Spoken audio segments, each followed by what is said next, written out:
Hello and welcome to Tales from the Twists, a podcast where we like to talk about Round the Twist, an 80s, 90s Australian television show for children. My name is Joe Lewis and today I'm joined by my co-host, Anthony Bull. Hey, how's it going, Joe? I'm good, how are you? I'm quite well. That's always good to hear. Now, today on the podcast we're going to be talking about the 7th episode of the first series called Santa Claus, which is a punny title because it's C-L-A-W-S. What was it going to say? Punny. Oh. That's punny That in is and of Pete, itself. That is Pete level, isn't it? Pete level puns. Pete level puns. Santa Claus, obviously a pun on the clause, which is usually spelt C-L-A-U-S, for those playing along at home. But before we get into the episode, I believe we have some housekeeping. We do. As many of our avid listeners will know, the competition, the Go Round the Twist competition, is finally ended. We got a lot of user feedback. We'd love to see how many people you've been touched by this great, wonderful, messed up, weird show. So what we're going to do now is we're going to get the top 7 comments, alright? And we're going to grab those from all the comments we have on our Facebook. We're going to put them into our hat. Alright, we're going to tell you who is the top 7 in the running for the Tales of the Twist competition winner. And what do they win? What do they win, Joseph? They win a DVD copy of Tales from Round the Twist. Yeah, that's right. They win a DVD copy of Round the Twist, not Tales from the Twist, because we don't make DVDs. But if we did, you would we would give it away. But we'd probably give that away for free. So. But aren't we giving away this for free? Well, we technically are. There's the point. I mean, it's like Netflix or something, I guess. So, what are we about to do here? Alright, so what I'm about to do is I'm going to grab the top comments from a Facebook page. Now, it's the top 7 get drawn out. So we need to build that list of top 7 comments. We've had about 25 comments. We're going through the list right now. I've cut them out, nice little sheets of paper, and we actually have 5 comments that are automatically in the draw because they actually got people to like their posts. Okay. Like they got their friends in, they listed their friends, people liked their post. The other 2 are going to be randomly picked from the remaining comments. Alright? Yes. And then at the end of the episode, we're going to draw our winner. Okay. From those 7 we have. So, the first in the draw is... this is somebody that actually had likes on their post? Yep. Okay. You really only needed one person to like your post. In fact, you could have actually... There's nothing in the rules that says you couldn't like your own post. Okay. So, just saying, that future reference, just... If there's never any rules in the competition that say you can't like your own post, always like your own post. Yep. Like, just general rule. First person in the draw... Chloe Hume. Hey, Chloe. Good job. How many likes did Chloe have? She got 6 likes on her Congratulations, Chloe. There are 6 people that are your friends. 6 people are your friends. Kieran Klomp.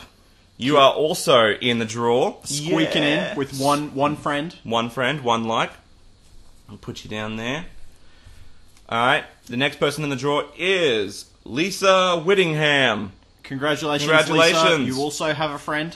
Ah, yes. The other person is... the most liked comment, Ashley Avicii. We still don't know how to pronounce your name. Avki. I want to say Avicii. Does it be like, hello, Avicii? Hello, Avicii. 9 likes. 9 likes, 9 friends. She's got more friends than I do. Yeah. And the last person who's automatically in the draw is Sam Stein Bolton with 1 like. Cool name. That is a cool name. Sam Stein. It's kind of like that German metal band, except with an S instead of an R. Well, I wonder if it's a fake name. I wonder if this person is actually called Sam Stein. Is it Steen or Stein? Sam Stein. Or Steen. Because you've written here E-I. I didn't write it. I just copied them. Yeah, I don't know. Steen, Stein. E-I. Sam Stein Bolton. And how many friends does Sam Stein have? He has only 1 friend. Is it a he? Did you check? I think it's a he. Well, let's not be. I've just got an... Okay. You know what? Let's just declare... I'm sorry. He or she, gender neutral, whatever. We're very sorry about that. Now, the last 2 spots, Joseph. Are you excited? Okay, so now we're drawing from the rest of the comments, the ones that have 0 likes, to find 2 more entrants, to then go in to be an entrant to be drawn out to win the DVD. Yeah.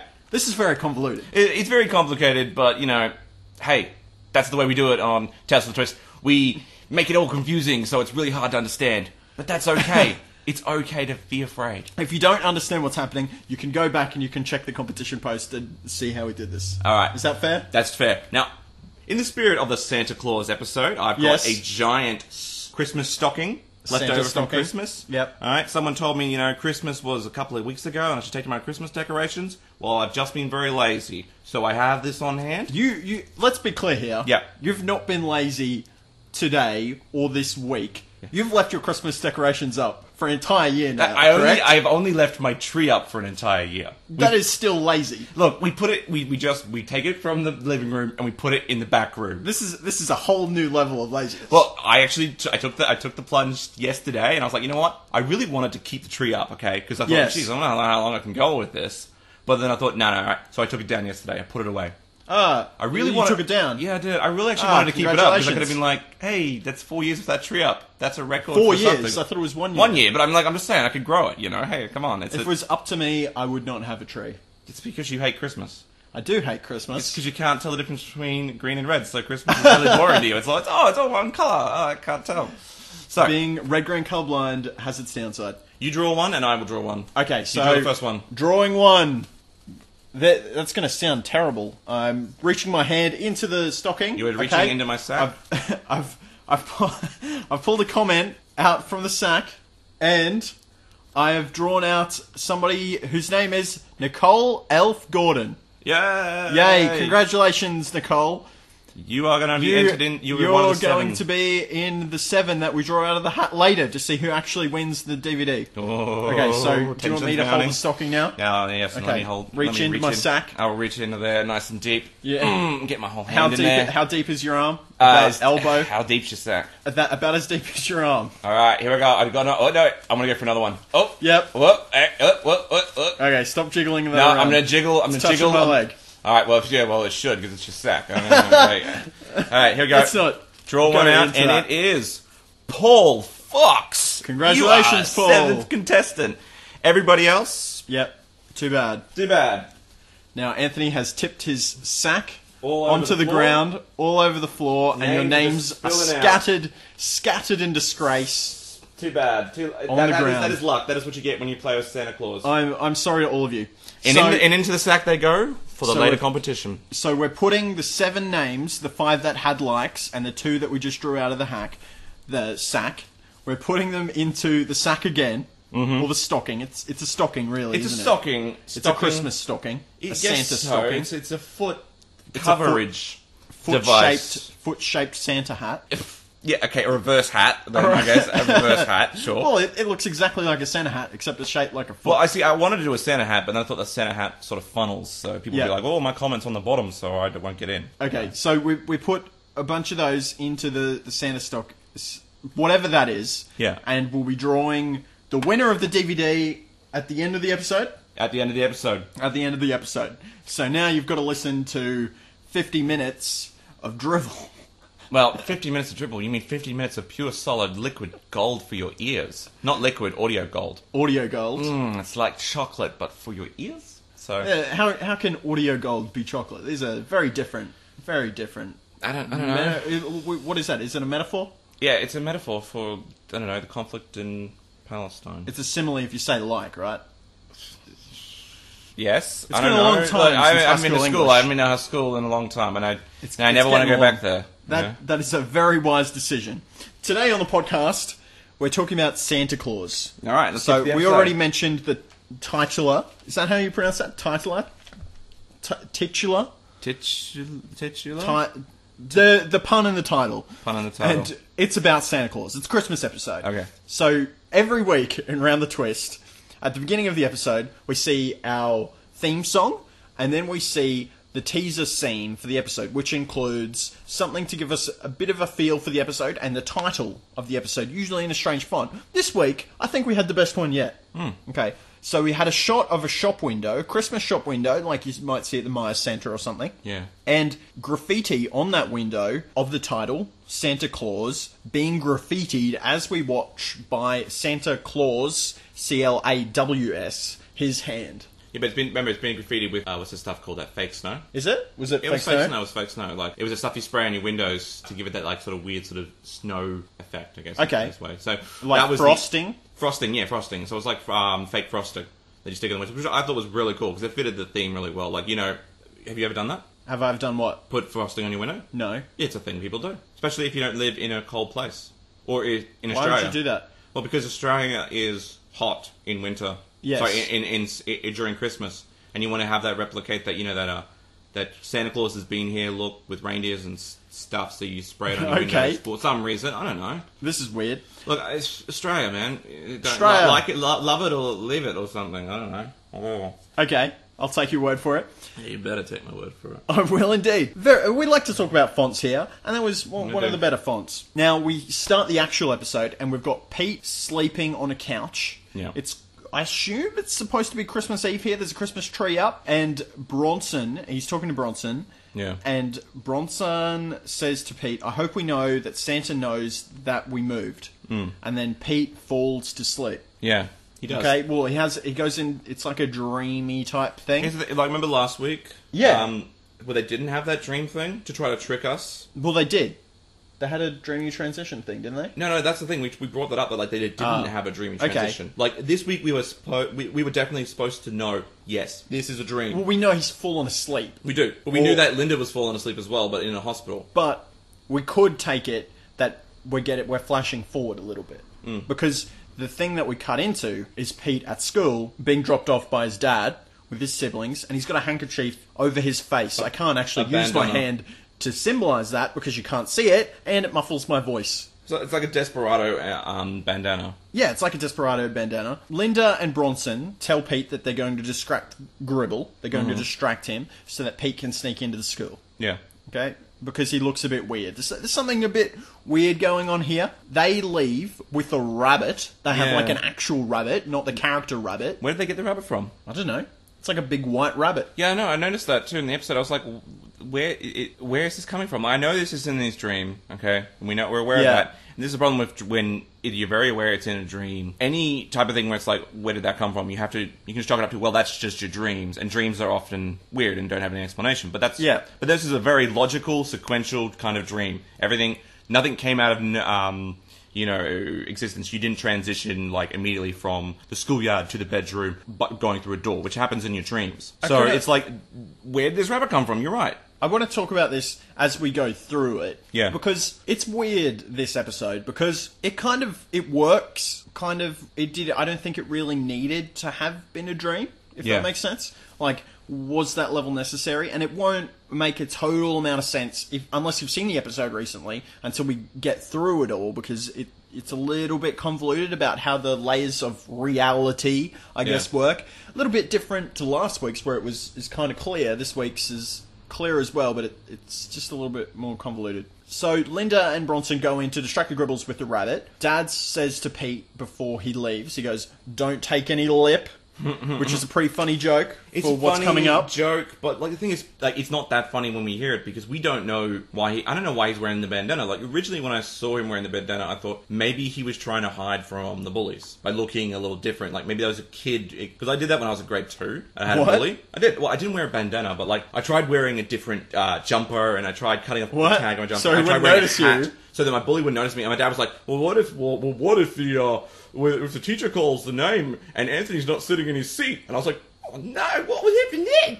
But I was a kid, so I thought, well, maybe he's trying to hide from the bully, so that he can sneak into class for some whatever reason. So hearing the lip thing, that we have no like prior story there. There's no, we don't know. Well, it's funny if you've seen the episode before, but if you've never seen the episode before, it's like, well, what's going on here? Yeah, we'd be like, "Don't take any lip," and it's like, yep. One of these jokes that's funny on the rewatch. It's kind of like, it's interesting that you would include that. But Pete sneaks in. He tries to sneak into the school, and he trips over, much like Tony Twist in the first episode, or not even the first episode, the third episode, when he's talking to Faye for the first time.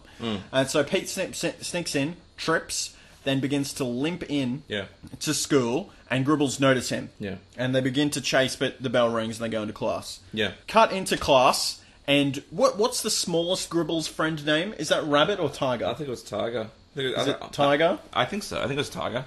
Okay, well, mini Gribble. The small Gribble. Small, thin. The funny one. Fast-talking Gribble. The fast-talking commentator wannabe Gribble, who's not actually a Gribble, just an associate of Gribble. He's drawn a fish on the board and written Snapper underneath it. And it's got like a mustache and this. Yeah. I like that. That was really funny. It was pretty funny. Yeah. And Snapper, the teacher, comes in and says, "Oh, that's a very fishy joke." Good on you, Snapper. So he begins to teach a class about the Hunchback of Notre Dame.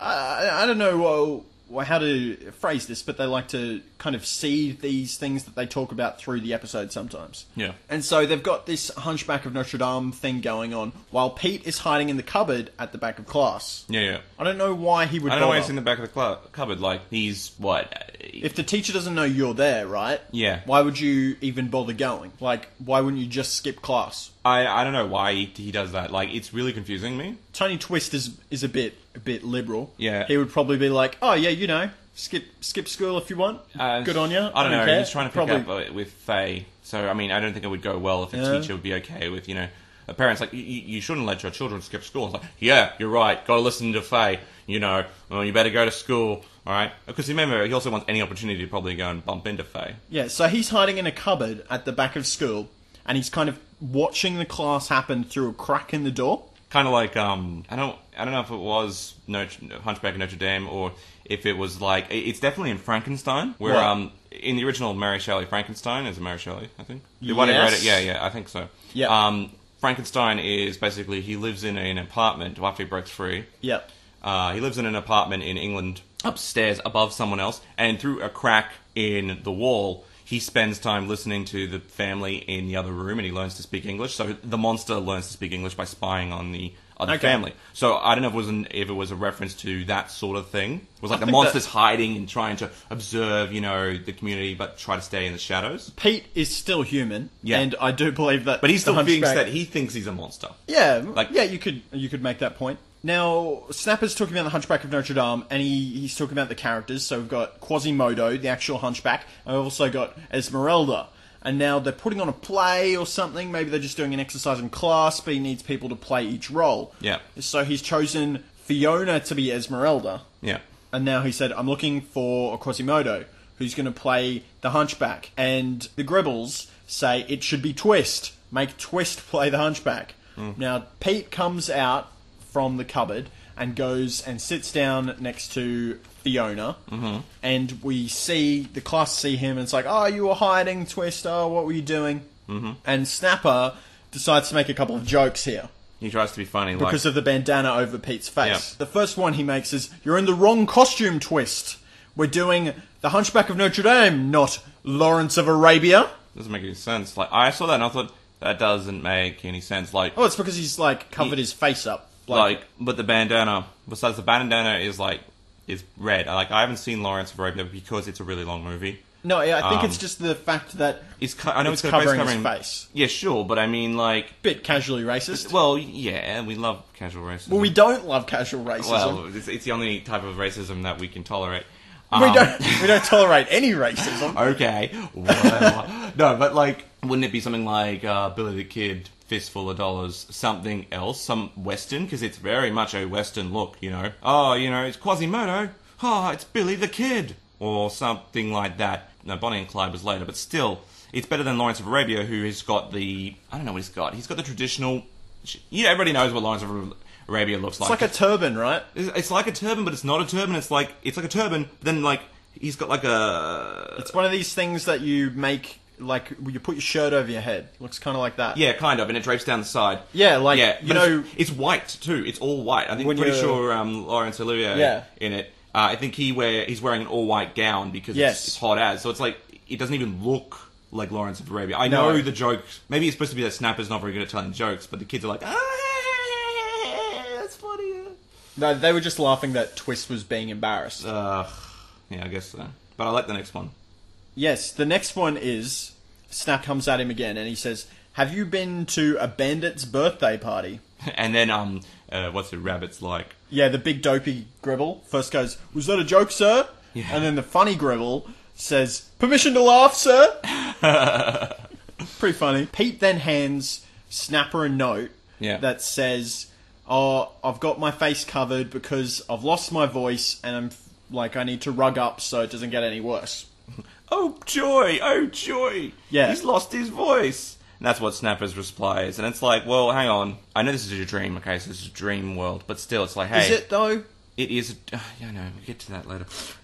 But that's not very appropriate for a teacher to respond with. It's like, oh, sorry that you have a medical condition. Ha ha, isn't it awesome that you... It's like if you had pink eye and it's like, I can't see because out of one eye because I got pink eye. Oh, what joy! You can't see! That would be really, really mean. Or, oh, I've got swimmer's ears and it's closed up. I can't hear. Oh, what joy! You're deaf! I'm red-green colourblind, right? If I got pink eye, I'm sure somebody would say, well, at least you can see at least some shades of pink. I'm going to save that for later in the file. Put that in the filing cabinet. So Snapper says, oh, hooray, no more of Pete's terrible jokes. And then he says, why don't you sit next to Gribble? Maybe it's contagious. Well, you know, bit hit and miss here, Snapper. Yeah. We cut to the break. Yeah. Pete's running outside. He's going up to the bell tower. Shades of Hunchback of Notre Dame. Yeah, it's like, it was definitely like... I don't know why there was a bell tower in the school. School bell, I guess. Yeah, but I don't know why there was a bell. There was no bell there, right? It was just like a tower? Yeah, I don't know why there was a tower there. I agree. It was like a church steeple. I was expecting them to, like, yell out, like, in the theme of Soundtrack of Notre Dame, I was expecting them to go, like, sanctuary or something, yell out. What do you say when you go into a church and you're being chased by a mob? I think it happens at least in the Disney movie. He's like, sanctuary! And then the clergy comes out and is like, oh, you can't pursue this woman because she asked for sanctuary in the church, so you have to leave because she's under the protection of the church. And then she has to stay, Esmeralda has to stay at the church because she's under sanctuary and she might get attacked if she leaves, when that's where she meets Quasimodo. That's in the Disney movie. I don't know if it happens in the theatre piece. Anyway, that's what I was expecting. I was looking forward to that, is all I'm saying. The Gribbles are chasing Pete, and there's some cool music. We've got some cool chase music. Yeah. And the Gribbles chase him up right to the top, and he can't go any further. I don't know what he was expecting here. Yeah, I don't know why he Where was he going to go? Was he going to jump out the window? I thought he was going to, I thought there was a bell there, and he was going to climb up the bell, or, like, he was going to... Where is he going to go from there, but? Yeah, it doesn't make any sense. I don't know why he went up. Well, I guess when you're being chased, though, if you're not too familiar with the area, like, you'll just go wherever. He's just running to escape. Yeah, he's just running for the purpose of escaping. Interesting. The Gribbles, they chase him, they catch him, and then they unmask him. And we reveal that Pete has a really tiny mouth. Mm-hmm. So this makes the joke from... his dad makes sense now. Oh, I get why Mr. Twist give him some lip. That's what you're supposed to do. But then you don't remember the joke. But then when you go watch the episode again, like you did, you're like, I get. Oh, Mr. Twist, you're such an asshole. He really is kind of a Pete dick, says, isn't he? Yeah. He's got his moments of dickishness. Pete says it's really good for blowing out candles. Now, whenever Pete speaks, it's like this because his mouth is really small. For some reason, his voice is really high.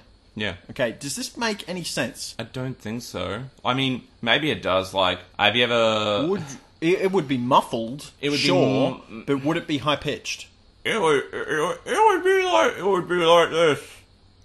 I'm putting my lips close together as possible. It would be like this. Okay, well, let's just make this a little bit easier to talk about and launch into spoilers. The reason that it's not just... pretty small, right? He's been given a small mouth. Yeah. Okay? Is the mouth, like, it's not just lips, right? It's not just small lips. We're assuming that he's been given a small mouth. So, his jaw is still the same size, but is the inside of, like, the rest of his mouth, is that all small as well? Like, including his vocal cords? Because I guess vocal cords aren't really part of your mouth, but is it? Because if they were really small, then... his voice could potentially be high, right? Because I assume so. I don't think... It's like guitar strings. The thicker that they are, the deeper that they are. I don't think, though...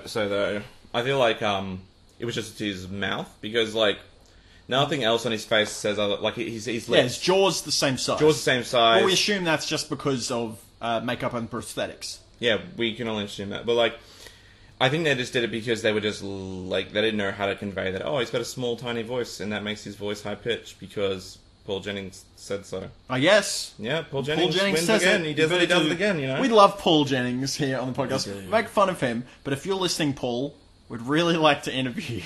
Yes, Paul. Someone to go get Paul Jennings. If we say his name enough, we'll summon him to this podcast. It's like the devil? Or like Candyman or whatever it is. How many times do you have to say Candyman to be able to summon him? Like 3 times in a mirror or something. Is that the same with Bloody Mary, or is it different rules? I think it's the same rules. I don't know. I never played the game because I never really understood. Is it a game? It's a game. Or is it You're just supposed like to, a demonic summoning? like, you're supposed to do it, like, at midnight. Yes. I think it's supposed to be on Halloween. You're supposed to go, Midnight of Halloween. Bloody Mary. Alone in... Bloody Mary, something. Whereas a Candyman's like, Candyman, come get me. And then they're supposed to kill you or something. I don't know. It was a stupid movie from the mid-90s. I don't watch horror. I don't get the whole idea. You love horror, so you should watch it. Pete is sitting alone in the yard, and the whole school's sitting around him, and the only people that are looking after him are his sister Linda and Fiona. Yeah. Now, Fiona is looking after him here, I'm assuming, because she's the Esmeralda of the story. Even though we don't get a terrible lot moving forward from this point. Yeah, But that's what I there's a thought little too. bit of Quasimodo But she's here. like supposed to be like Esmeralda.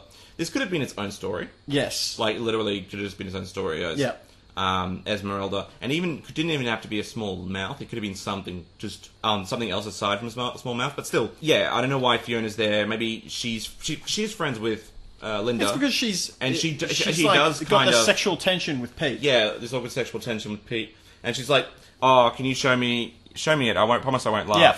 And I was just like, She's going to laugh. She's going to laugh. And I was like, geez, that sounds like something else. Like it's, I see what you're talking about. Everyone's making fun of him. And then she does laugh. She laughs, and it's like, get it?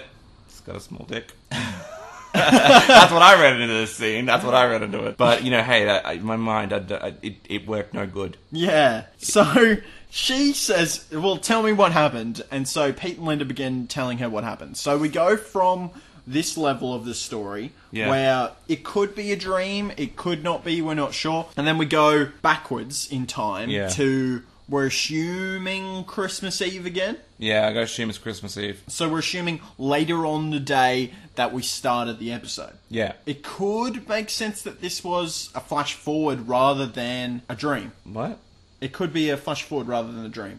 So because we go back again. Okay. So we start off, Pete's on the couch with Bronson. Yeah. Then we go forward to them at school, start of the new year. And then we go back to Pete in the house again. I don't know, because at the end of the house, like, at the end, he gets a gift, which is like, and he's very happy to receive it. We'll talk about that at the end. We'll have to just talk about that at the end. So I'm going to say it's a dream, and then for some reason it's very bad. It's not a very good setup.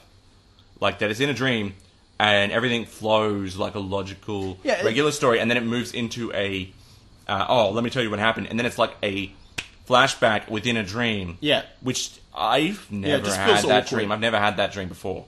It just feels a bit awkward in terms of structure. But we've got Pete and Bronson and Linda, and they're at home, and they're watching the TV upside down because the dad has taken the TV and he's put it upside down as a part of one of his sculptures, which he has named Hair Waves. Yeah. And he goes on a little speech here, and they're like, oh, Dad, why couldn't you just use a normal TV? Oh, because the TV has to be working. This is my sculpture named Hair Waves. And he begins to tell them about what is reality. Yeah, it's really weird. It's like... Are you real? He says. This big existential, like, sort of, like, just goes and... He's like, I've made this nice sculpture. By the way, let's go and talk about Cartesian skepticism. Are you real? Do you know if you exist? Right? I think, therefore, I am. Right?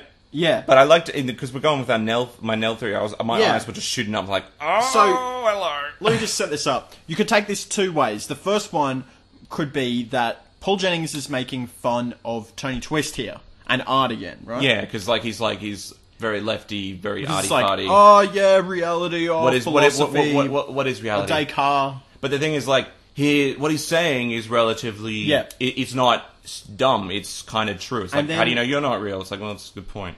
But... Yeah. So we've got that side of it. Yeah. And then the other side links directly into exactly what we were talking about last week. Yeah. Which was, is Nell in a coma? Yeah, exactly. I was lighting up when I heard him say those things. Like, he's saying it to all the twists, right? Yes. And he says, what is reality? Are you real? You know, which I also think is really weird that he says that. Like, he didn't say something like, did he say, can we get a real TV? Was that what they first instigated this talk? No, they said, why couldn't you get a broken TV? He said, I need this one. Well, that's working. It's so weird because, like, he just starts talking about it. He goes, what is reality? Are you real? And then he looks straight at Linda, okay, straight at her, okay, the camera looks straight at her, says, are you an illusion?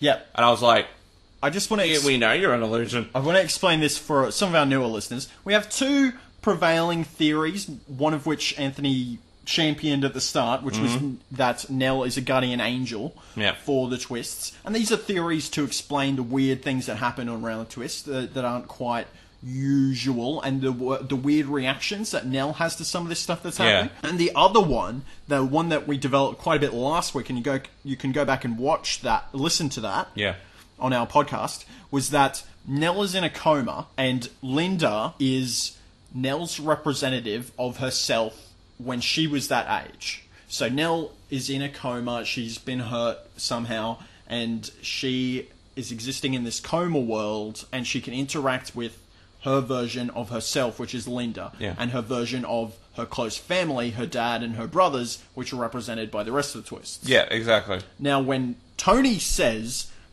"Are you real? Is this reality?" he looks directly at Linda, which is really weird, because, as we were saying, we were talking about that last week, and how we were saying Linda, in this universe, according to our theory, she's not. She's not. She's an illusion. She's a representation. Because she can hear, and the weird thing is, I guess it extends to the music theory in there. It's like, she can hear the music, but Nell never can. It's probably because she can't realize the music's there until Linda stops seeing herself as her younger self and starts realizing that, oh shit, I'm actually Nell.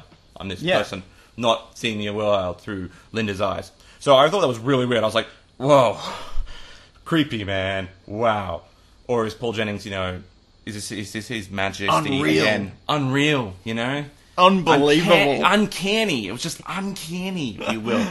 But I love the next comment he then says to, because... Yeah, Bronson wants to think that Santa is real. Yeah. And Pete strongly disagrees with him. Yeah. And, do you want to do it? Yeah, and then so he says, Santa Claus... Alright, so Tony Twist says, Santa Claus exists in the mind of believers. And I was just like, wow, okay. So I was thinking to myself, okay, this ties into the end of the story really well, because it's like, when he dreams the dream, like Pete dreams the dream, he has like this photo afterwards, a gift from Santa Claus of he and Santa Claus when he comes out of Dream World. Yeah. So in reality, like, that might ring true. It's like because now Pete believes it, now he receives the gift from him. But like, there's so many other things you could just read into this. It's like, freaking hell. Like, what are we bringing up? Like, the idea that, if you believe it in your mind, it's not necessarily that it exists in the real world, but that it still has impact on your life. It still has impact in your direction. So to say that, can you say that it is real in some form? It exists in some form of realness because it has agency over your life? Yeah. Or does your belief in it make it exist in the physical? Sort of in the absence of an objective reality, you have to take the subjective reality as an objective reality, so that you can deal with Berkeley's idealism, the idea that there's objects exist because of watches, and the main job of objects is to be observed. So the idea is that once you stop observing something, it disappears, or once you stop believing in something, it will disappear because it's coming from your mind projected out. This was something that Berkeley came up with. A lot of people thought it was kind of retarded. Yeah, it does sound retarded. It does sound really retarded. When I did philosophy, I was like, well, this is really sounding retarded. And even the lecturer was like, hey, who's got objections to this? And no one else. And it's like, come on, guys, this is retarded. Come on. You could, oh, God. It's enjoyable. Like, I'm worried here a little bit that we're diving too deeply into philosophy. Are we going to scare off our 3 listeners? I don't know. I don't think so. I mean, like, it's a good point. Please, write it and tell us. If you're a listener of Round the Twist, of Tales from the Twists... Maybe it's talking directly to the audience as well. Like, does Round the Twist exist in our minds? It does. Yes. Therefore, it has agency in our lives. I mean, for crying out loud, we're making a podcast about it, so it does exist in some form of realness. It has some existence. Whether or not that might be tied to us, our own mind, but it still exists in some form. Yeah, there's definitely a point there, because I'm a big believer in an objective reality, right? Yeah. But there is, like, and I'm a postmodernist. Really? Yeah, sort of. I believe in an objective reality. Yes. Like, where it's objective rules, objective things. Yes. I believe in a God, right, with an objective authority. But the thing is, I also believe that human beings are incredibly subjective, and the idea that one could know exactly all things is completely asinine. Yeah. So the idea, I think subjective reality works at our level, but maybe not at the larger macro scale. Yeah, what I was going to say is, I do think there's an objective reality, but if you don't pay attention to your subjective reality, then you're an idiot, because your subjective reality is the one that's most immediate to you. Yeah. So even though the objective reality is real, you still have to abide by the laws of your subjective reality. Otherwise, like, what is the point?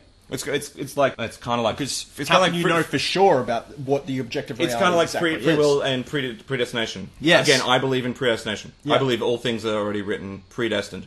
But the thing is, you don't know that going into it. So you have to live as if you have free will. Yes. Otherwise you couldn't live. It wouldn't make any sense. Like, oh, my predestined is. Don't think about it. Just don't think about it. Just make the choice, okay? Yeah. You have to live as if it's true. Okay? Yep. Otherwise you'd be stuck in a mental hospital because you wouldn't be able to do anything else. You'd end up like Nell. You would end up like Nell in a coma. So don't be like Nell. Don't be like Nell. Going back to our episode, off that very engrossing tangent, we've got Bronson, and he wants to go to the fete because he wants to see Santa is real. This is like a school fete type thing on. I think it's run by the school. It's in the school gym where we saw the spaghetti eating competition. Yeah. And so our characters go there. Now this is a weird Christmas fete. Yeah. Like I've been to some fates, some school fates in my time, and this was not like any of them. Yeah. Like, I've never been to those ones. Mostly they're just lucky dips and... Yes. There's normally like a couple Sometimes there's rides. Like, sometimes there's decent rides that you can go on. Well, there was no rides here. None. There was caged animals that you can buy. To something or other. I don't really know what. There was a lot of tat that you can buy, which is quite common to fates. But there was also, like, there were some strange-looking stalls here. Yeah. I think I'll have to go back and just examine exactly what was going on here, because this felt more like some sort of black market than it did a school fete. It did. So we got Gribble, the Gribble family, and they're looking at some rats in a cage, and they're thinking about buying them. Why? And they want to put them into Twist's desk at school. Pete's. You know what I would do, actually, if I was that the Gribble sons? The Gribble sons, and then the Gribble dad says, I want to buy them and put them in the lighthouse. That's very clever. I would have done that. Yeah, and then he says, nah, better not. It's too dangerous. And then the idiot Gribble, the big one, the rabbit or tiger, I can never remember. At least that shows that Gribble has at least some form of... morality. Some form of a spine, and morality. He's not just a slave to every dollar. Like, it makes sense to do that. Well, like, I think he's more concerned about his own safety. Yeah, but also, like, have you ever been... You ever had a rat? Had a rat? Yeah. I used to own a rat, right? You ever been bitten by a dog or anything like that? I would rather be bitten by a dog than a rat, because rats have massive teeth. Yeah, and they dig. They go they got the big two They go teeth. straight into your fingers. I tried to clear on. Blood just starts pouring everywhere. It's bad. I don't know if you'd say you'd rather be bitten by a rat than a dog, because... Okay, maybe not a dog. Maybe a dog bite would... I would rather be bitten... Bite? A cat bite. Oh my gosh, I'd rather be bitten by a cat. I get bitten by my cat every morning because he's like... Or he sort of lightly swipes me to remind me that, yes, I am hungry, please feed me. And I go, well... This is his home. This is his home. You're just renting it from him. Well, that's okay with me. The Admiral is strangely absent today. Usually when we record, he dings about, and I have to spend hours editing out his bell. Well, that's probably why he's ashamed that you're here now. He's like, how dare he wipe me from existence? By Jove. He's probably in the back room. So they're trying to they're thinking about buying rats here, the Griffles. Yeah. And the big one, the dumb one, says, "Nah, you might get babies." And then the junior Gribble says, "You mean rabies, mate?" which we don't have. The funny. So that's a good thing to point out. What? We don't have rabies in Australia. Surely they exist here on some level. No. What do you mean? Like, it's not... I don't think rabies exists in Australia. Like, we have an island nation, and rabies is relatively rare. Okay. So it exists in America, but it doesn't exist in, like, Australia, I don't think. It might for some people. Yeah. But, like, doesn't technically exist. It's like how Lyme disease doesn't technically exist in Australia. Okay. Although some people say I'm suffering from Lyme disease. So... Okay, I don't know how the don't system... know. I don't know how the government says... Yes, this disease exists, and this disease doesn't. But I guess they just do tests. I don't know how to make a comment on this. I have no. I'm not a medicine guy. Clearly, man. Clearly not. No, if you're a medicine man, tell us if you can. The funny Gribble is trying to sell a bunch of tat here to the Twist. Was he working the stall, or was he just trying to be funny? I think he was actually working this fate. Yeah. Okay, and he's trying to sell this Holy Grail. The Cup of Christ, yeah. Yeah. It was literally it was pretty funny. It was pretty described as that. Yeah. And Twist becomes distracted. But he was smart, though. He was smart for not What? taking that. Because remember in Raiders of the Lost Ark, Last Crusade? Yes. All right. Pretty much that guy, the evil Nazi guy, takes the cup very similar looking, Yeah. right? And he goes, truly, this must be from the King of Kings. He drinks it, and then he turns into like this old, decayed corpse. And everyone knows that if you're gonna... The cup of Christ is some old carpenter's cup. I mean, obviously, he's a carpenter. He builds his own cup, probably. I don't know. Yeah. So if you ever stumble upon a Knights Templar, remember, look for the worst cup. That's a pro tip The from worst me and one. Joe, alright? Pro tips! So, he's trying to sell this holy grail to Twist. Twist gets distracted because there's a TV on the table and there's a pop singer playing. Yeah. And now Who was the pops? It's some Pete- random pop singer? They say her name, I didn't write it down. He loves her. Yeah. Pete, he loves her. I think Pete Bronson, just loves any woman. No. Bronson, yeah, well, that's true. Bronson feels that Pete loves the pop singer more than he loves Bronson because Bronson really wants to go to Santa and Pete's not going to take him because he just wants to stay there and look at the pop singer on the TV. That's kind of weird. Like there's something in there, isn't there? That you could read into that. Somehow. Some kind of weird simplex. This is I don't know what complex. I don't know. It's Don't like think a so. thing you have in your head. The thing in your head. The thing with the head. I don't know. I was just talking more like you could be a reference to something else. Maybe to your decayed childhood or something. Decayed childhood. Your childhood disappearing because what you kind of want to do is the childlike things, but you're being driven by your hormonal emotions of growing up as a teenager. Okay. Maybe. Well, we get more of that because Linda's wandering around and Matron stops her, the mother gribble, We still we call don't Matron know her because- name. I was like, oh, thank goodness, yes, she's gonna say her name, and she doesn't say her name. I'm like, this is getting ridiculous, Matron. I'm sick of calling you by your profession.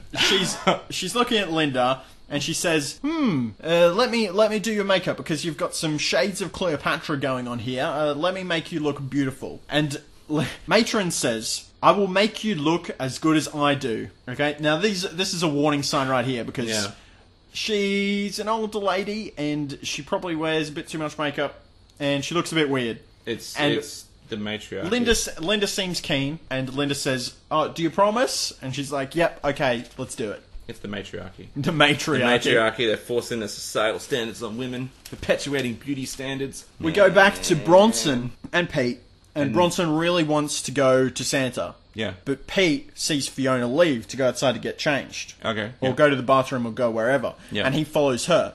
And Bronson is a bit upset and he goes and lines up for Santa by himself. Yeah. Pete's outside and a toy dog falls on his head from the roof. There's a bunch I remember that. A bunch of stuff starts falling from the roof. A toy dog. A bunch of other things start falling. They're all walkable toys. So they're toys Yes. that when you play with them, like they're robots or like that, or a toy car, I think was one of them. They all sort of move. That's part of their toy function. So they're sort of rolling off. Because what we find on the roof is that Santa has crashed his sleigh. Well, he hasn't crashed. He's been abandoned. Really? I thought His reindeer went away. He says that. Oh, okay. I thought So, he crashed it. a homeless man... Yeah, I wanted to lead into this. I wanted it to be a surprise to Santa Claus. But if you've seen the episode, it wouldn't matter. The homeless man wakes up on the roof, and he looks down at Pete. Yep. And Pete's caught all the toys, and then the homeless man teleports down to Pete. Yeah. And reveals, oh, thanks, mate, for saving my toys. I'm Santa Claus, number 115,302. Mm-hmm. He's registered, and he has been abandoned by his reindeer because he drank too much and started too early. I'm just expecting that to be followed up. Can you help me deliver these toys? I've got a backup. I've got a backup vehicle. There's his ute. He's like, oh, I've got him. No, it's not his ute. It's like his windowless van. He's like, just put him in the back of the windowless van over there. That'd be nice. Yeah. So the story here is that there's Santa will shank you. Is the story? There's too many toys to deliver all in one night. So there's many Santas. What kind of bureaucracy is that? Would that have?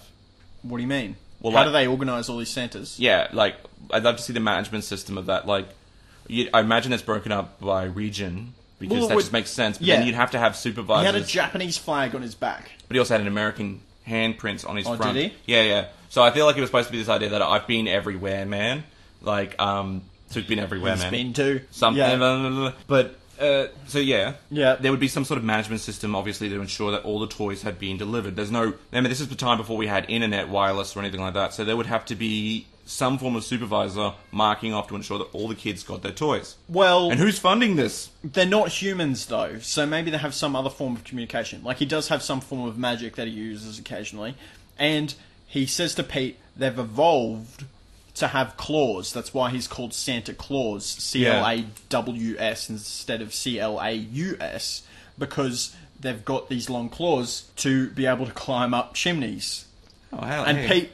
Pete makes comment that picking your nose would be difficult Yeah, with those large claws. What do you think? The cat has joined. The cat has been summoned. Would picking your nose be difficult with claws? You're damn right it is. Well, there you go, straight from the cat's mouth. Animal friendly here on Tales from the Twist. We do like our pets. Guest pet hosts. He wants to sit on your lap. From my dog to Anthony's Come cat. on. Up on Now, my- the clause explains here Yeah.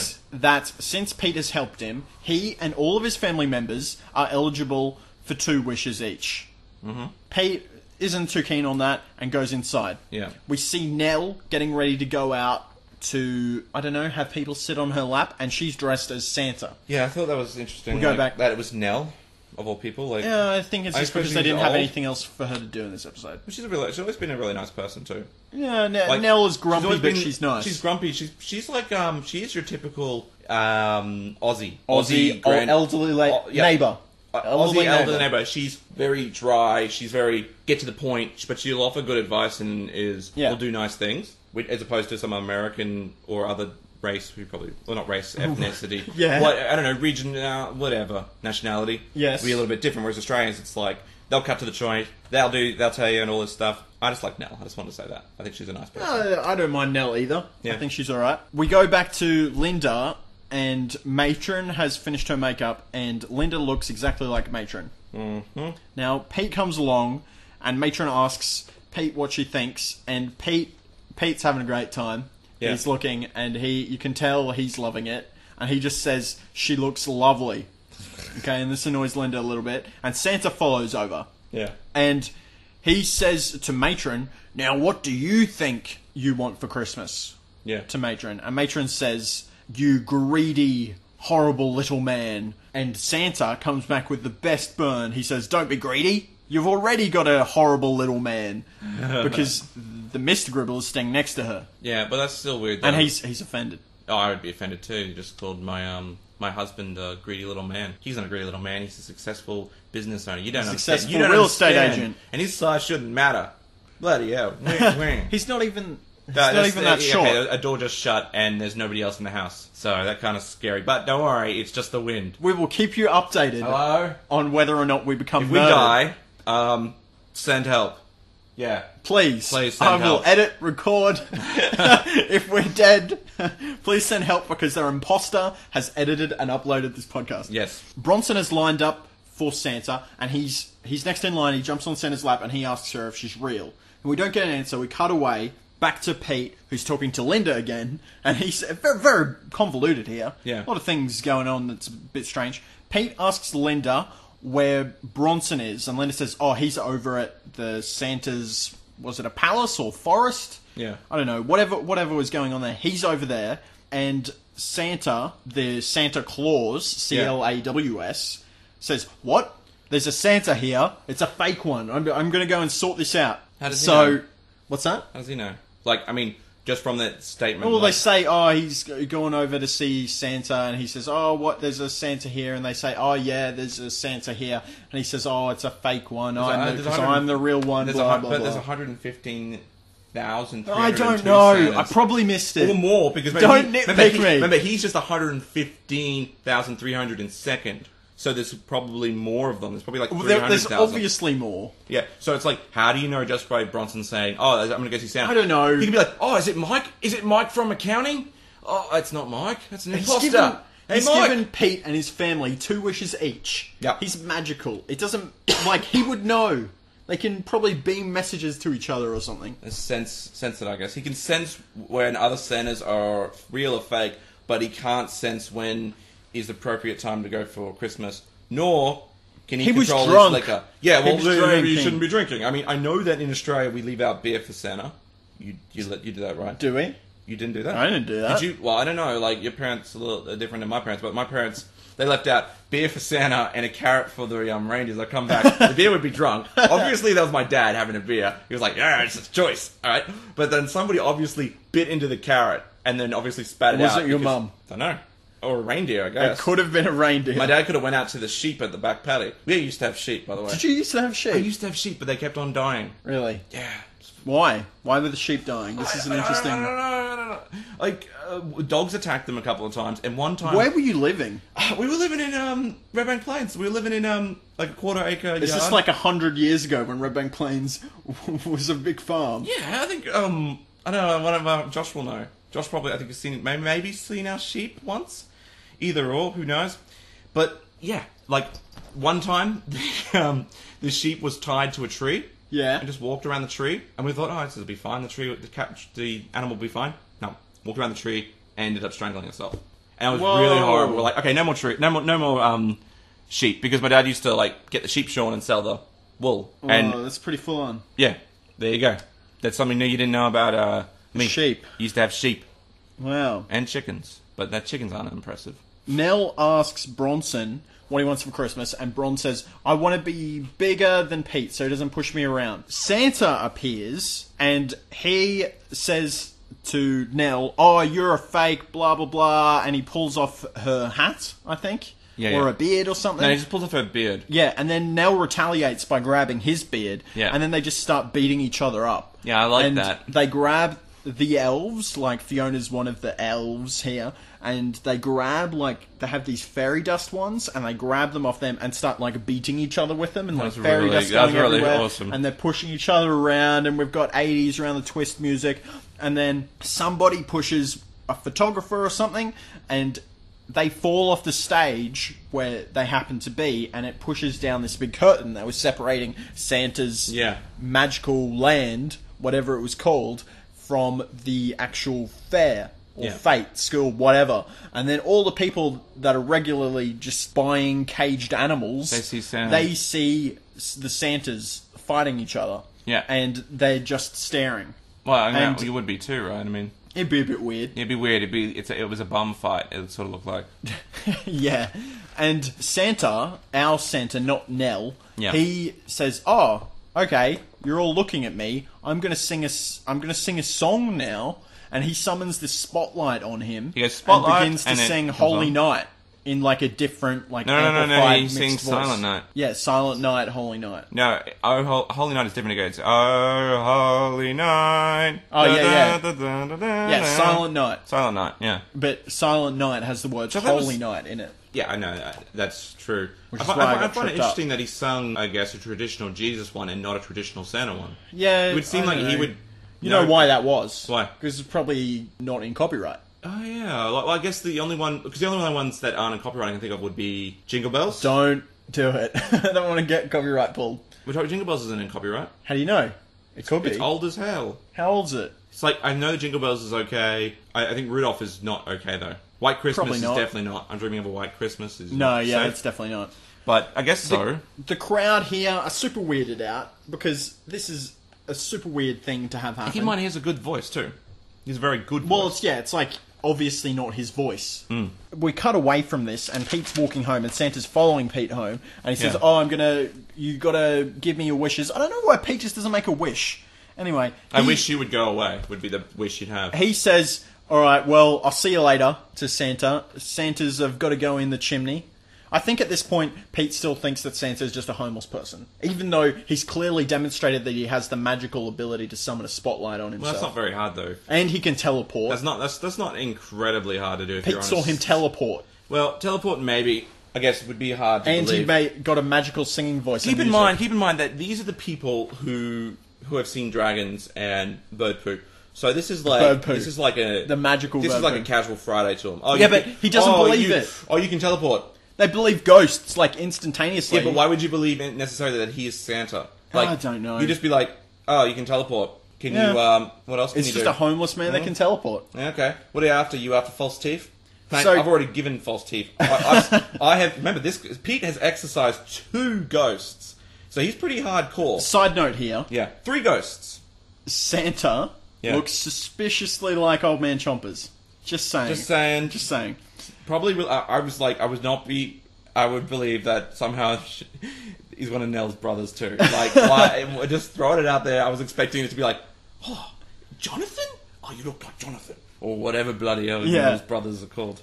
Pete goes inside and says, oh yeah, Santa Claus has to go in the chimney. Santa says, oh, lighthouses don't have chimneys. And Pete's like, ho ho ho, gotcha there, mate. So he goes through the stink pipe. So, well, we don't know where he goes, but he's sitting inside on the couch. Stink pipe then, wouldn't it? I guess. So he comes through your toilet stink pipe. Santa somehow, well, he obviously just teleports inside. Yeah. Tony and Linda are doing the dishes, and Santa's just sitting on the couch, and they don't notice him. And then Pete comes in, and he's like, oh, what are you doing here? And then Bronson comes down the stairs, and he said, oh, this is the guy that bashed up Santa. Like, oh, what's the go here? This isn't, why would you bring him here? I love he's on the couch, right? And yeah, he's Mr. just Twist hanging is out. like, what the hell? What's going on here? And it's like, literally, you would be like, why is this... Look, I'm not against the idea of a homeless person seeking refuge in your house, but... Yeah, but he's got 3 children. On your house. Yeah, I can understand, like, Tony Twist being like, kids, just go upstairs, stay upstairs, I'll go deal with this. You don't know if he's crazy. Instead, Tony just says, I wish someone special would just take me away from all this. Now, this is, to wish that alone is a bit irresponsible, but what follows is extremely irresponsible. So, for all he knows... This is my favourite part of...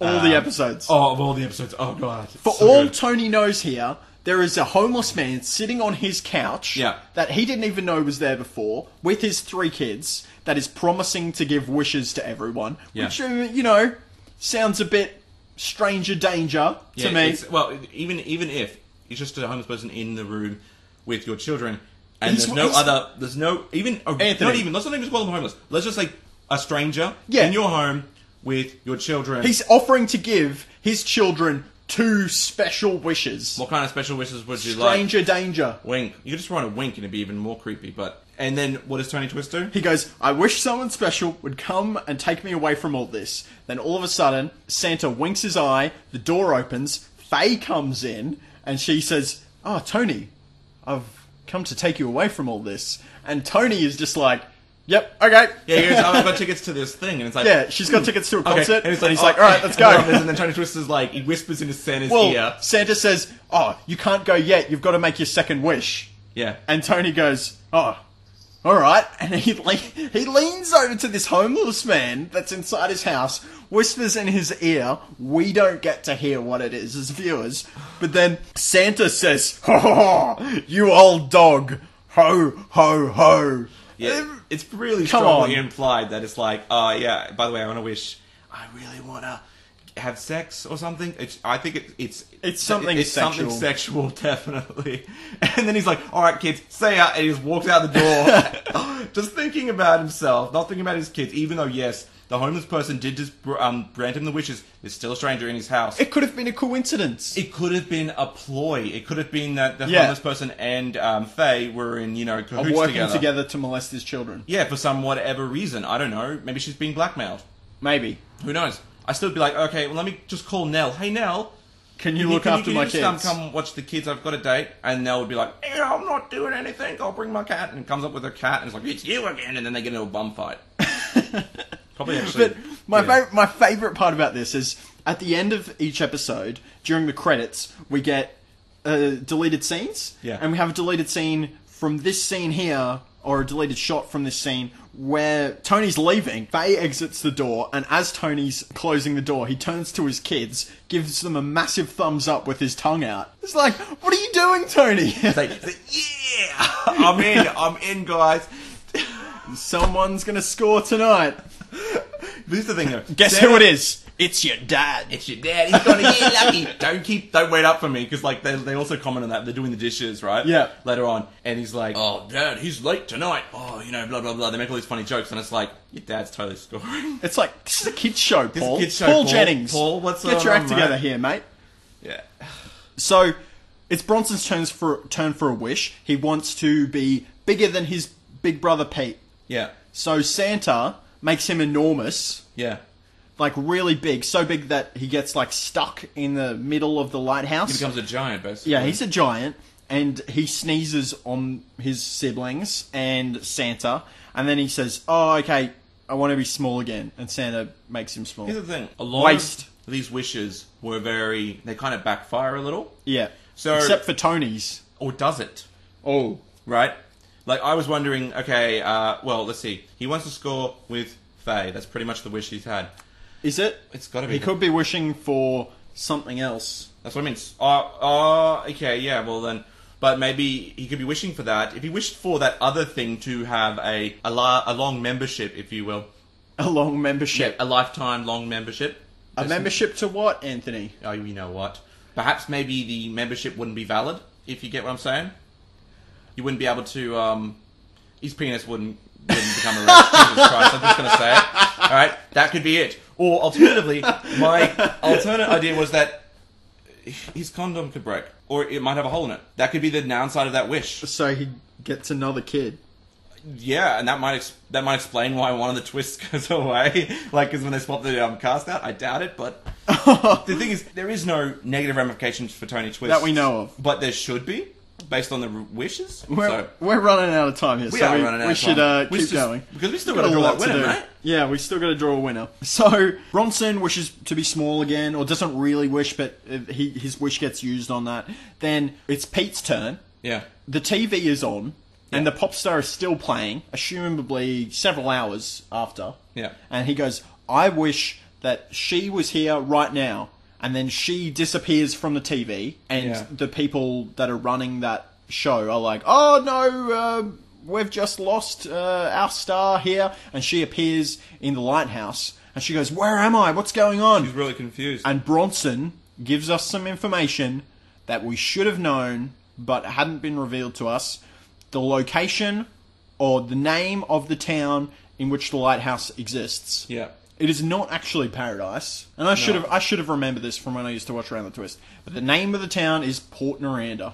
It is Port Noranda, yeah. It's kind of sucks. Screw it, I'm calling it Paradise from now on. It's you could probably get Paradise out of those letters. And there's no... Oh, there's an E, but if then we need you transformed the D into an S. I guess so, we could do that. And it's no... Yeah, there's an E. Well, there's no I either. No, it doesn't work. Pete wishes her to go back inside the TV. She goes back inside the TV, then we get the Channel 7 logo.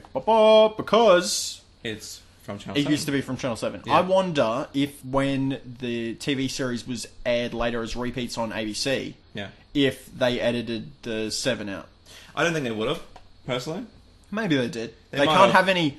They can't have any, like, brandings on the ABC. Yeah, it's really hard to know because they can have brandings on if it's part of the show. Take Bruin Transfer. That's the only time they'd ever be allowed to run ads or any other thing, and they can still show the brands as long as but they're doing it for critique. It has to be part of the story, I think. Yeah, and ABC editorial. But this sort of like this was something that I think like if they asked about, they say, look, it's an old show, it's past its prime. The Channel 7 logo has been updated too. Yeah, it looks different. So I'd let it go, probably, but I would like to see that. We should ask ABC, hey, do you have your old episodes of Around the Twist, and can you tell us? So, Anthony, and they will tell us to go away. You think that ABC let it go? Let it go.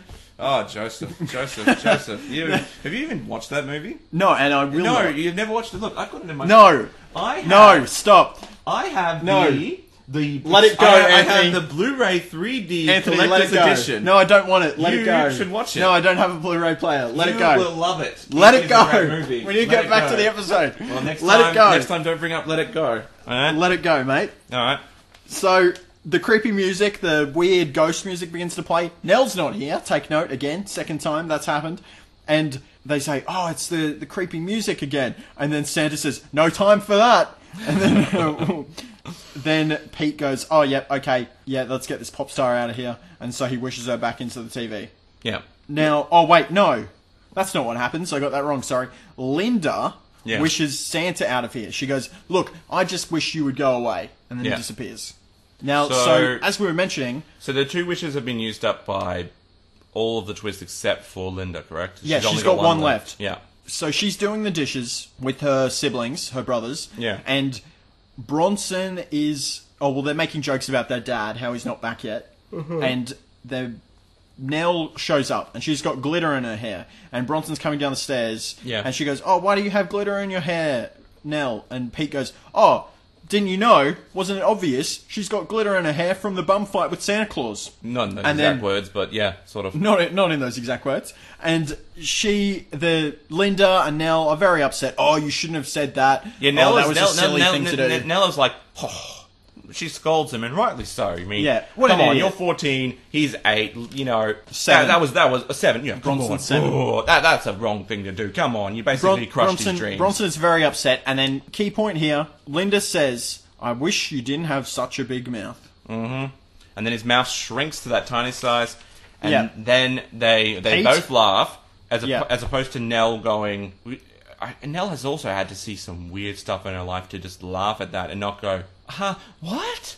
What happened to your mouth? Well, we clearly know that Nell is in on all of this in some capacity. Remember, Nell was not asked. Actually, was Nell asked to come? Because Nell comes around, so maybe Nell was She's looking asked. for their dad. So, look, if I was Nell in that situation, I'd just walk out, because then it would just no look responsibility. bad. It's like, I wasn't called. And then you'd be like, wow, this is what happens when you leave your children alone. Yeah. You want to give children gets their mouth shrunk. It's your fault, Tony. You didn't ask for a sitter like me. Yeah, so Pete wakes up on Christmas Day. On the couch. And it's like, oh, it was all a dream. But he's got a present here from Santa Claus. And they say, "Oh, you don't believe in Santa Claus, do you, Pete?" And then he opens it up. What is the present? It's a picture of him and Santa Claus, CLAWS. And it's signed by Santa saying "Merry Christmas," and then Pete does a knowing smile. It's like, ho. So it's weird, so this takes place on Christmas Day, which is before the school stuff. Yeah. So was the stuff that happened in the school, was that a dream? Look, I don't know. Remember what happened last week, though? Exact same thing happened last week. Yeah. Except with the gum leaf. Yeah. So maybe this is Paul Jennings again trying to tell us, hey, deeper dream inception stuff. But I feel like you can't incept things over and over again. That's just either a lazy writing or lazy interpretation. It's like, oh, it was a dream again, guys. It's just lazy. A dream. It's to do it once is poor form. To say, oh, it was just a dream. To do it twice, it's like, come on, mate. Yeah, get your act together. Unless you are trying to tell a story where it's like, this is how things go. This is how it is. Like dreams transcending realities and all that stuff. Otherwise, why bring up that existential stuff that Tony Twist was talking about at the start? So maybe this is a clue for more of the fans, or maybe it's just us reading in too deeply. I'm going to go with 50-50 on that. Yeah, 50-50. So what did you think of this episode, Joe? I thought it was... there's elements that I like about it. Yeah. I think Santa's pretty funny. I think there's a lot of good jokes in it. But there's too much garbage. Did you really need that stuff at school? No, you didn't. Absolutely not. You could have just had, There's too much going on and it feels rushed. Yeah, I guess so. The ending doesn't make any sense too, though, if you don't have the stuff at school, because otherwise it's like, he gets a small mouth, and then it's like, ha ha ha, and then it cuts to him being out of a dream. Yeah. Or something like that. I don't know. Yeah, because there's some, like I was saying before, it doesn't flow. Those two episodes could have been split. You could have had one where it is Quasimodo, as we said before, sort of Hunchback of Notre Dame sort of weird thing. That would have worked just fine. Maybe they have to find some jewel or gem or some Paul Jennings MacGuffin to, fix Pete. Yeah. And then have Santa Claus be a separate episode. Instead of just be a dream. Yeah. Because it's real annoying, because why would you introduce all that Quasimodo stuff and do nothing with it? I don't know. I feel like he felt trapped that he had to do it. I need a reason to have maybe this small story. Maybe it was originally 2 episodes and they just smushed them. We can have a look. Look at the Wikipedia entry, I guess. Yeah.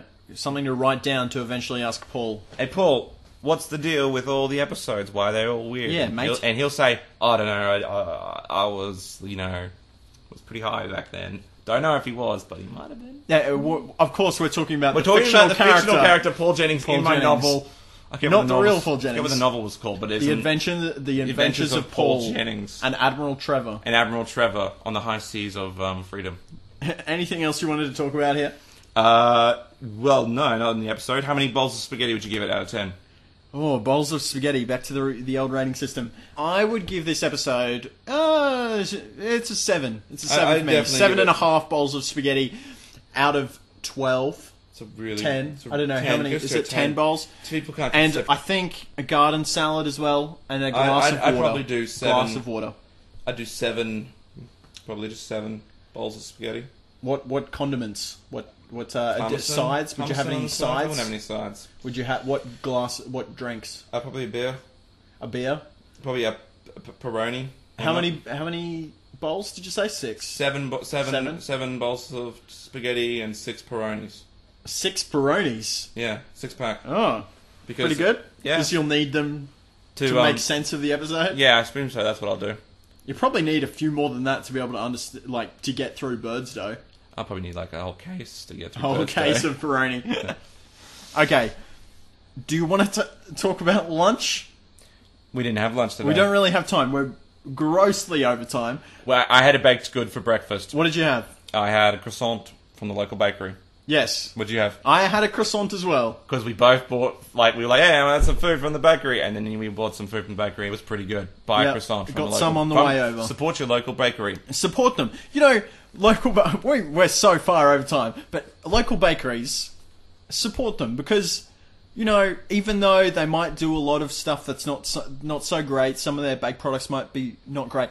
I've found that most local bakeries, right, will specialize in 1 or 2 items. And if you find the item that they're really good at, you'll be rewarded. We've got a few bakeries near us. One of them is really good at one type of pie. The other one is really good at, they used to be really good at like choc hedgehog slice. Yeah. Find a bakery and find the product that they do really well and support them. Because good baked goods are good for all of us. Yes, good baked goods. I like that. Is good for all of us.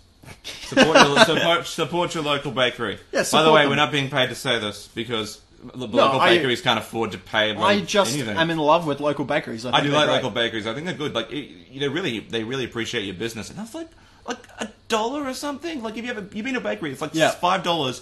You get so much. Like sausage roll, you get like a croissant. I'm probably gonna get a sausage roll for lunch. Yeah, good value for money at your local. I'm gonna bakery. get a sausage roll for lunch now. Okay, so hold up. Anthony's getting overexcited here. We're going to do the competition now. Whoa! Yep. I'm wagging. So I'm happy. We've got our 7 names in our red sock, whatever it is, and the one name that we draw will be the name of the person who wins. Who will win? What does he win? The DVD of Round the Twist, all of the seasons. The complete collection. From Tales from the Twists. What? From us. Yeah, it's a gift from us. Where you said it made it sound like it was all the seasons of Tales from the Twist. The ones that we made. All the all the episodes we made, which were none. No. So this is a fantastic gift. There's only 7 people in the running. We've read out your names before. This is the final part of the competition. It's been going on for a couple of months. The person is ready. Who has won the competition is Kieran Klump. Kieran Klump. Congratulations! You did it. You won. You made it. The complete collection. Congratulations. Around the Twist. Well done. So, just repeating that, Kieran Klump, you have won not only our admiration for being the name to be picked out of a bag, but you've also won the title of competition winner and a DVD of Around the Twist, all the seasons coming to you. So, Kieran, if you're listening, please send us. We'll contact you as well. We'll contact you. We'll contact you maybe 1 or 2 days after the competition. We're going to put the competition winner afterwards, so that you have to listen to this. Listen to the podcast.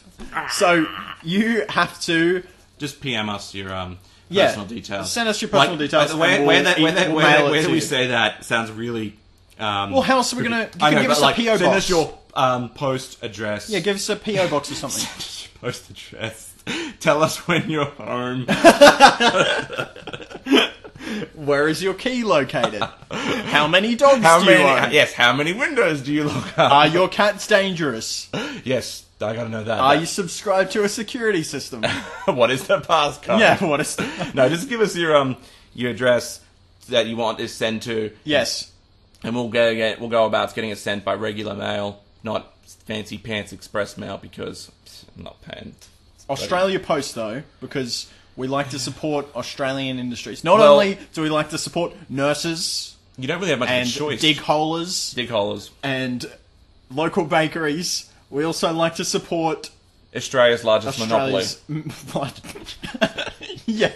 We love to support Australia's largest monopoly. They're okay though. They're not terrible. Look, I'm not going to get DHL, but yeah. So Which one is DHL? they're like, I don't know.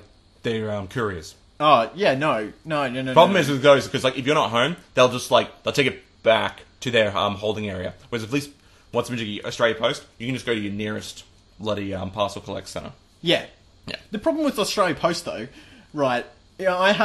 I get some packages delivered quite regularly, and we've got like a big dog. You've heard him on the podcast before. He does not like postmen, but he would never attack them or anything. He just gets really scared when they come in their big van down the driveway, and so he like barks at them. And so what they do is they'll just like drop the package in the middle of the driveway and drive away. Are you serious? Yeah.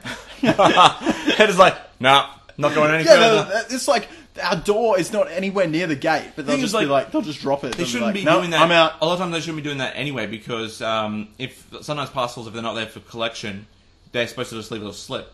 Yeah. Yeah. And you're supposed to collect depends on the delivery. There's different types. We don't need to talk about Australia Post. They've got enough bloody PR. If you don't know who Australia Post is, you're not Australian. Yeah, who are you? Yeah, who are you? Or you're like from the technical digital age. We've gone grossly over time. Well, this is easily our longest podcast. A special edition. Special edition podcast. Special Christmas edition. Only, how many weeks are we late? 2, 3?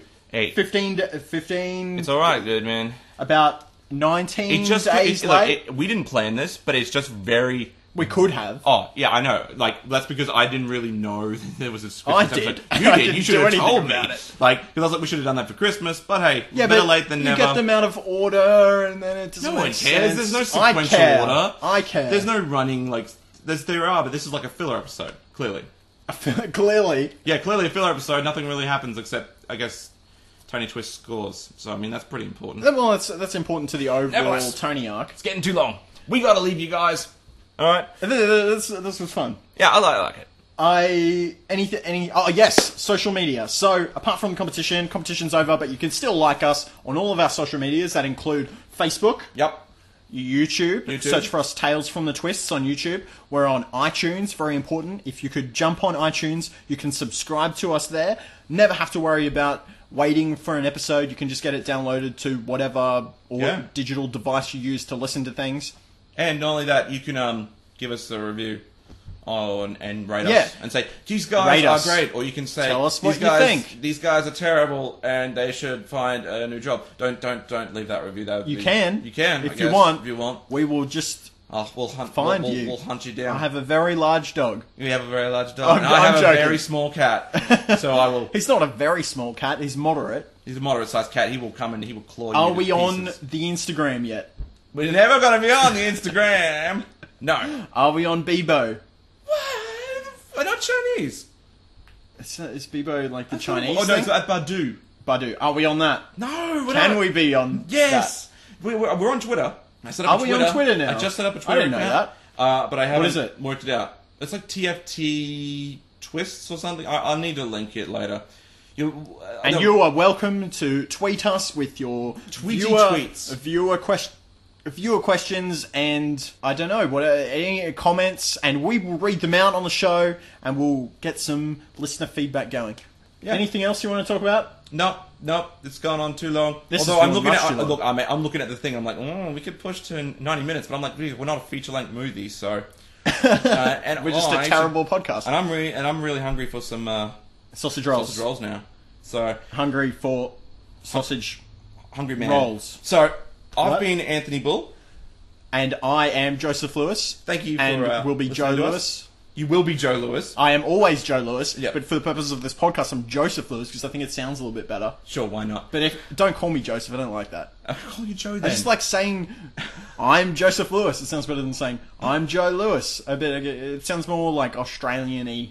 Alright, fine. This is Joseph Lewis? You say I'm Joe Lewis. I'll say I'm Joseph Lewis. Why would I say I'm Joe Lewis? No. You can call me Joe Lewis. Okay. But I am Joe Lewis, but I'll refer to myself as Joseph Lewis because it sounds slightly better when I say it. Alright. And you're Anthony Bull. And I want to be referred to as King Antoine. King Antoine. And together, we're Tales from the Twists, Thank you very much for listening. It's been a fun episode. Hope you enjoyed the competition. Don't unfollow us. Jeez. Alright, see you guys. The end.